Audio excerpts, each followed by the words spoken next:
1 Samuel chapter 17.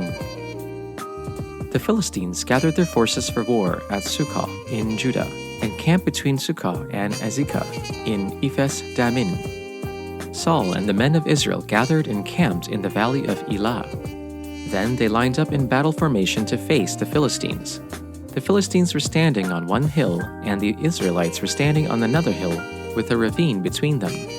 Then a champion named Goliath from Gath came out from the Philistine camp. He was 9 feet 9 inches tall and wore a bronze helmet and bronze scale armor that weighed 125 pounds. There was bronze armor on his shins, and a bronze javelin was slung between his shoulders. His spear shaft was like a weaver's beam, and the iron point of his spear weighed 15 pounds. In addition, a shield bearer was walking in front of him. He stood and shouted to the Israelite battle formations. "Why do you come out to line up in battle formation?" he asked them. "Am I not a Philistine, and are you not servants of Saul? Choose one of your men and have him come down against me. If he wins in a fight against me and kills me, we will be your servants. But if I win against him and kill him, then you will be our servants and serve us." Then the Philistines said, "I defy the ranks of Israel today. Send me a man so we can fight each other." When Saul and all Israel heard these words from the Philistine, they lost their courage and were terrified. Now David was the son of the Ephrathite from Bethlehem of Judah named Jesse. Jesse had 8 sons, and during Saul's reign was already an old man. Jesse's 3 oldest sons had followed Saul to the war, and their names were Eliab, the firstborn, Abinadab, the next, and Shammah, the third, and David was the youngest. The 3 oldest had followed Saul, but David kept going back and forth from Saul to tend his father's flock in Bethlehem. Every morning and evening for 40 days the Philistine came forward and took his stand. One day Jesse told his son David, "Take this half bushel of roasted grain along with these 10 loaves of bread for your brothers and hurry to their camp. Also take these 10 portions of cheese to the field commander. Check on the well-being of your brothers and bring me a confirmation from them. They are with Saul and all the men of Israel in the valley of Elah fighting with the Philistines." So David got up early in the morning, left the flock with someone to keep it, loaded up, and set out as Jesse had charged him. He arrived at the perimeter of the camp as the army was marching out to its battle formation shouting their battle cry. Israel and the Philistines lined up in battle formation facing each other. David left his supplies in the care of the quartermaster and ran to the battle line. When he arrived, he asked his brothers how they were. While he was speaking with them, suddenly the champion named Goliath, the Philistine from Gath, came forward from the Philistine battle line and shouted his usual words, which David heard. All the Israelites, when they saw the man, fled from him and were very much afraid. The Israelites said, "Have you seen this man who has come up? Surely he has come up to defy Israel. The king will greatly enrich the man who kills him and will give him his daughter and make his family free in Israel." David said to the men who stood by him, "What shall be done for the man who kills this Philistine and takes away the reproach from Israel? For who is this uncircumcised Philistine that he should defy the armies of the living God?" The people answered him in the same way, "So it shall be done for the man who kills him." His eldest brother Eliab heard him talking to the men, and Eliab's anger was kindled against David. He said, "Why have you come down? With whom have you left those few sheep in the wilderness? I know your presumption and the evil of your heart, for you have come down just to see the battle." David said, "What have I done now? It was only a question." He turned away from him toward another and spoke in the same way, and the people answered him again as before. When the words that David spoke were heard, they repeated them before Saul and sent for him. David said to Saul, "Let no one's heart fail because of him. Your servant will go and fight with this Philistine." Saul said to David, "You are not able to go against this Philistine to fight with him, for you are just a boy, and he has been a warrior from his youth." But David said to Saul, "Your servant used to keep sheep for his father, and whenever a lion or a bear came and took a lamb from the flock, I went after it and struck it down, rescuing the lamb from its mouth.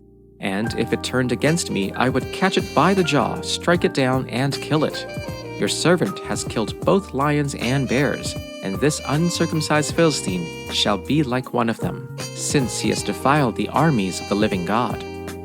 David said, The Lord, who saved me from the paw of the lion and from the paw of the bear, will save me from the hand of this Philistine."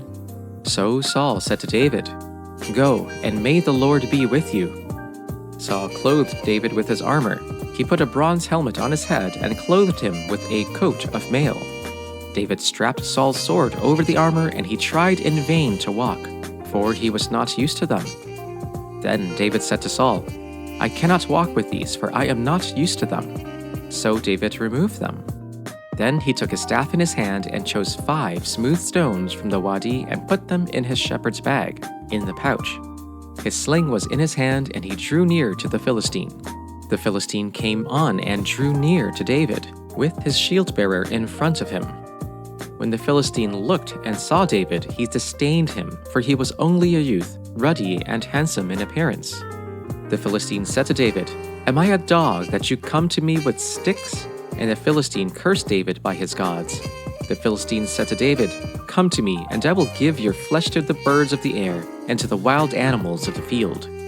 But David said to the Philistine, "You come to me with sword and spear and javelin, but I come to you in the name of the Lord of hosts, the God of the armies of Israel, whom you have defied.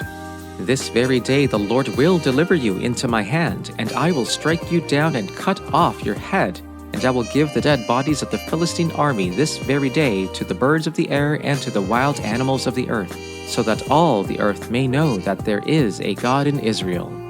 All those gathered here will know that it is not by sword or spear that the Lord saves, but the battle is the Lord's, and he will give all of you into our hands."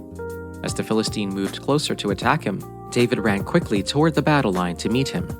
Reaching into his bag and taking out a stone, he slung it and struck the Philistine on the forehead. The stone sank into his forehead, and he fell face down on the ground. So David triumphed over the Philistine with a sling and a stone. Without a sword in his hand, he struck down the Philistine and killed him. David ran and stood over him.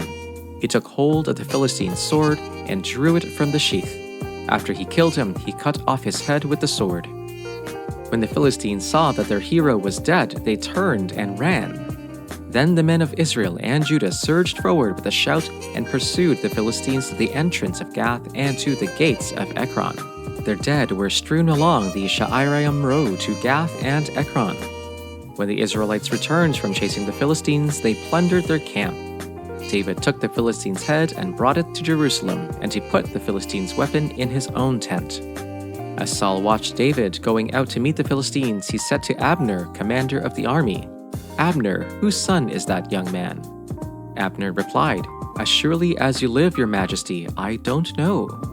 The king said, "Find out whose son this young man is." As soon as David returned from killing the Philistine, Abner took him and brought him before Saul, with David still holding the Philistine's head. "Whose son are you, young man?" Saul asked him. David said, "I am the son of your servant Jesse of Bethlehem." 1 Samuel chapter 18. When David had finished speaking with Saul, Jonathan was bound to David in close friendship, and loved him as much as he loved himself. Saul kept David with him from that day on and did not let him return to his father's house. Jonathan made a covenant with David because he loved him as much as himself.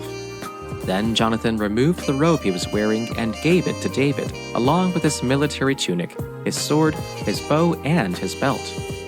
David marched out with the army and was successful in everything Saul sent him to do. Saul put him in command of the fighting men, which pleased all the people, and Saul's servants as well. As the troops were coming back, when David was returning from killing the Philistine, the women came out from all the cities of Israel to meet King Saul, singing and dancing with tambourines, with shouts of joy, and with 3-stringed instruments.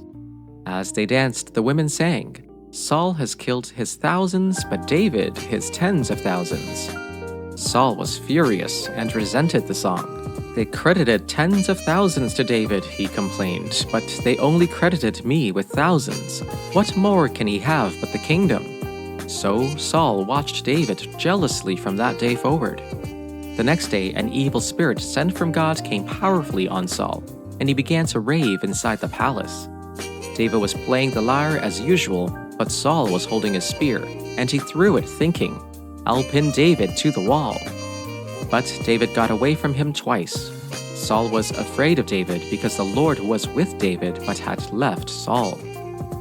So Saul removed him from his presence and made him a commander of 1,000, and David marched out and came in leading the army. David had success in all his undertakings, for the Lord was with him. When Saul saw that he had great success, he stood in awe of him. But all Israel and Judah loved David, for it was he who marched out and came in leading them. Then Saul said to David, "Here is my elder daughter, Merab. I will give her to you as a wife. Only be valiant for me and fight the Lord's battles." For Saul thought, "I will not raise a hand against him. Let the Philistines deal with him." David said to Saul, "Who am I, and who are my kinfolk, my father's family in Israel, that I should be son-in-law to the king?" But at the time when Saul's daughter Merab should have been given to David, she was given to Adriel, the Mahalathite, as a wife. Now Saul's daughter Michal loved David. Saul was told, and the thing pleased him. Saul thought, "Let me give her to him, that she may be a snare for him, and that the hand of the Philistines may be against him." Therefore Saul said to David a second time, "You shall now be my son-in-law." Saul commanded his servants, "Speak to David in private and say, 'See, the king is delighted with you, and all his servants love you. Now then, become the king's son-in-law.'" So Saul's servants reported these words to David in private. And David said, "Does it seem to you a little thing to become a king's son-in-law, seeing that I am a poor man and of no repute?" The servants of Saul told him, "This is what David said." Saul replied, "Say to David, 'The king wants no other price for the bride than 100 Philistine foreskins to take revenge on his enemies.'" Saul's plan was to have David fall by the hands of the Philistines. When the attendants told David these things, he was pleased to become the king's son-in-law. So before the allotted time elapsed, David took his men with him and went out and killed 200 Philistines and brought back their foreskins. They counted out the full number to the king so that David might become the king's son-in-law. Then Saul gave him his daughter Michal in marriage. When Saul realized that the Lord was with David and that his daughter Michal loved David, Saul became still more afraid of him, and he remained his enemy the rest of his days. The Philistine commanders continued to go out to battle, and as often as they did, David met with more success than the rest of Saul's officers, and his name became well known. Luke chapter 15. All the tax collectors and sinners were approaching to listen to him, and the Pharisees and scribes were complaining, "This man welcomes sinners and eats with them." So he told them this parable. "What man among you who has 100 sheep and loses one of them does not leave the 99 in the open field and go after the lost one until he finds it? When he has found it, he joyfully puts it on his shoulders, and coming home, he calls his friends and neighbors together, saying to them, 'Rejoice with me, because I have found my lost sheep.' I tell you, in the same way, there will be more joy in heaven over one sinner who repents than over 99 righteous people who don't need repentance. Or what woman who has 10 silver coins, if she loses one coin, does not light a lamp, sweep the house, and search carefully until she finds it? When she finds it, she calls her friends and neighbors together, saying, 'Rejoice with me, because I have found the silver coin I lost.' I tell you, in the same way, there is joy in the presence of God's angels over one sinner who repents."